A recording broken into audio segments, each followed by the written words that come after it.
Hey guys, welcome back to this channel. Hope you have a wonderful day. My name is Ronnie, and in this channel I talk about a lot of things when it comes to personal finance, money, living in Australia, and investing at the same time. So if you guys like this type of topic, by all means subscribe, comment, it would be muchly appreciated. In today's video, I'm going to talk about the reasoning why you should invest on property. So in all aspects, some people have different desire or different reasoning why you should invest on property. Now, one of the benefits of investing in properties would be the tax benefits. There's a lot of things that you can do that. But if you just doing it just for the tax purposes to minimize tax, it's not a good idea. Having end goal in mind, to me, it is much more important just saving tax purposes. So my end goal in mind, it would be creating a passive income, creating passive cash flow, positively geared property. And if you get the tax benefit of it, it's a cream in the pie. Like, it's great. But if you don't, your property should already generating an income, creating a passive income by any means possible. There are a lot of different strategies. There are, for example, buy and hold. You buy it, you hold it for a long time, and you sell it for a capital gain. Later on in the future, probably you can buy more than what you paid for it. Number wise, let's say you buy at $300,000 today. You hold it for a long time. You're paying off the debt as much as possible, and then within whatever period of time you decide to sell, not only your debt is a little bit lower, and let's say if you hold the whole entire property for, assuming about 30 years, which is a typical mortgage these days, by the end of that 30 years your mortgage will be disappears, and hopefully the property value also going up. So there's a gap between the interest repayment, your loan repayment, more like that. Your loan repayment goes down and the value of the property goes up. So there's that aspect of it. There's also a renovation. You buy an ugly duckling property, you renovate it, and then you sell it at a profit, hopefully. And the typical rental purchase, you buy a property just for the rental, and hopefully the rental, anyway, for me, it has to be covering up all of the expenses plus some, plus putting money in your pocket. That's what I do with all of my investment property. They all have to create a passive income. Even if it's just $1, it's much better than it's costing me money every week. So bear that in mind. If you are thinking of buying investment property, make sure you do your numbers. Make sure you're understanding your end goal in mind. Now, one of our investment property that we bought at $300,000, as of next year, we should be polishing that $300,000 mortgage, let's say, and that would mean from then on I will be generating a rental income from it over and over until whenever I feel like I want to sell it, if I ever want to sell it. Most of the time probably won't. So there's that side. And then I had another property that's already generating me an income of $400 per week. There is a mortgage underneath of that, roughly about $300 per week is my mortgage repayment.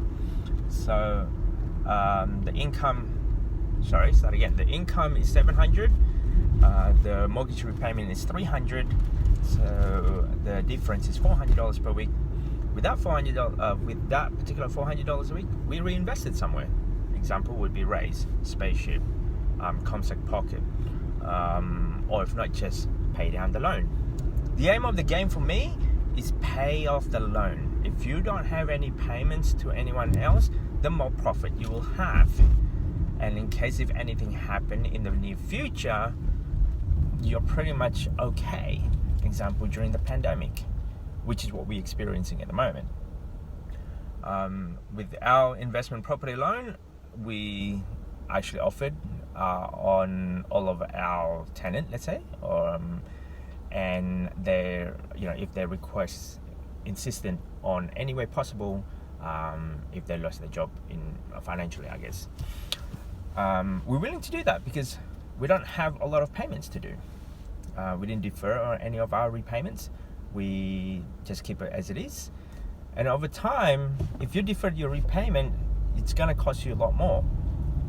It's roughly, we calculated anyway, on an average, is about, let's say you deferred repayment of about $10,000. That $10,000 become $20,000 or $30,000 over the long period of time.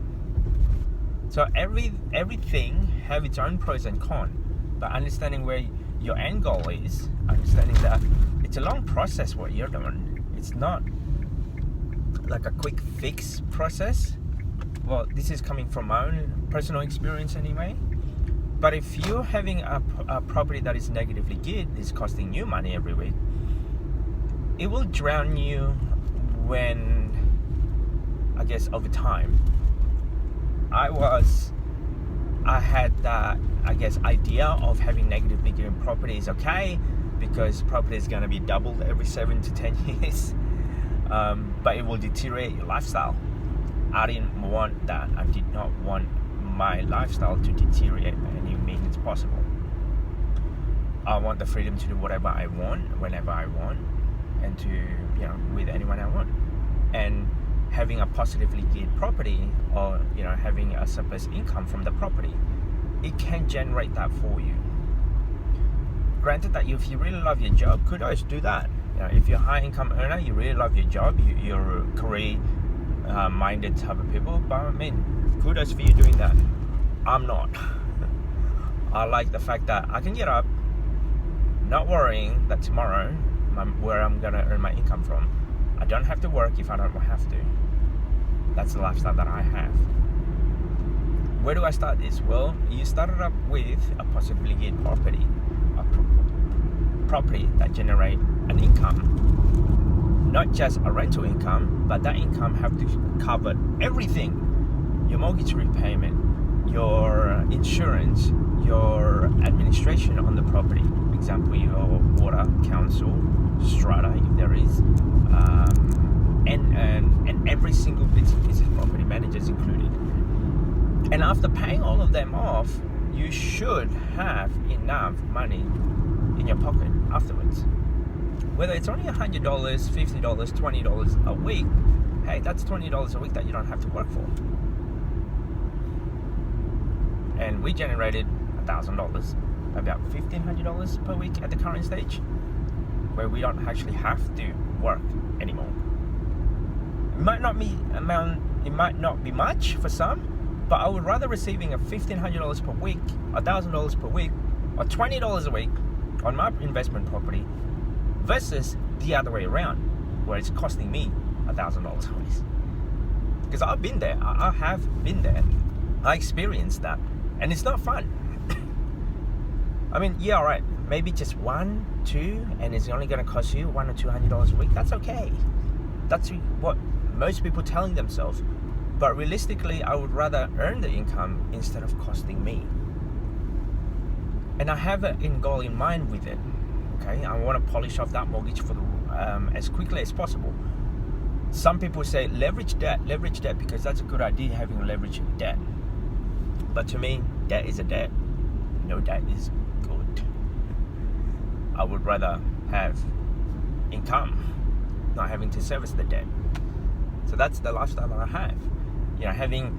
Creating a side hustle with eBay, yes, it does take a long time in order for you to get the momentum on the product that you're selling. But hey, that's an extra income.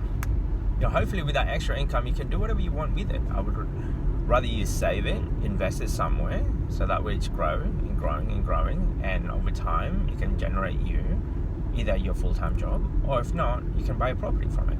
That was the reason I created this channel, to show people that yes, you can do that. You can buy an investment property in cash, and that's what I'm trying to, explain to people. Don't get, just because the bank offered you a lot of money, it doesn't mean that you have to take that. No, more like the other way around. How about you just borrow what you need? Because if you borrow too much, what if you can't pay for it? It will give you a lot of stress, anxiety, your risk tolerance as well. It's not fun when you actually, really up to the roof, up to the hill when it comes to your, your debt load. But hey, it's to their own. This is just my journey, my experience. If you like this type of stuff, guys, by all means subscribe. It will be muchly appreciated for me. So, having an end goal in mind, not just the tax purposes. What is it that you're trying to achieve? Hopefully that will help you guys in any way possible in order for you to start your investment journey. Don't forget to subscribe, comment. I'll see you guys in the next video. Peace.